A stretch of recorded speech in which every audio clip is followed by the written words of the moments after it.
So while the government begins trade deal negotiations with its former EU partners, there are companies in and around the capital for whom those decisions can't come soon enough. Among them, distillery companies who are desperate for clarity, especially when it comes to imports and exports. Our Brexit correspondent Mark Ashdown has been finding out more. When you think fine wine, China doesn't exactly spring to mind. For example, this wine, it's been in China for 800 years. Wow. Although it's a good vintage.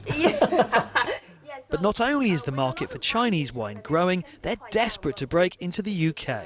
The UK consumer market is considered quite mature, and the wine critics and wine journalism community is very well respected internationally. So a lot of producers were thinking of coming to the UK first as a foothold. Brexit will see the rules of trade completely rewritten, as the UK is one of the biggest importers of wine and biggest exporters of spirits. Common sense could see wins all round. One of the things I'm saying to government is please make the UK market more attractive. That means no tariffs for imported wines from outside the EU and continuing no tariffs from the EU. Drop duty, so we have very high duty burdens here in the UK. The budget's on the 11th of March. We'd like to see duty cut. And the last thing is cut the cost of doing business. Over time, we want to have an electronic system for all imports and exports of alcoholic products to and from everywhere in the world. So you've got all of your juniper, coriander, other botanicals in there. We heat them up.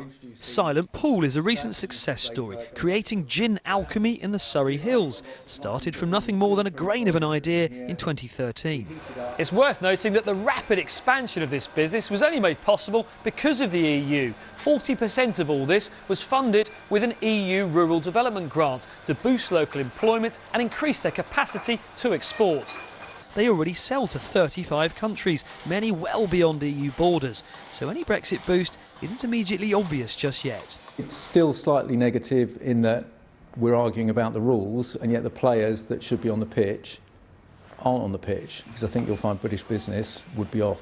You know, they're an entrepreneurial bunch and they will go for it, but somebody needs to say, here are the markets that you previously couldn't access because of the EU.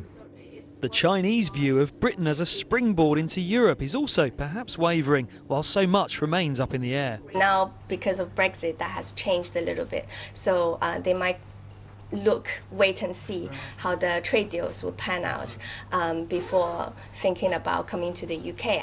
A lot now rests on government negotiations then, to showcase the best of British and carve out a new role in global trade. Mark Ashdown, BBC London.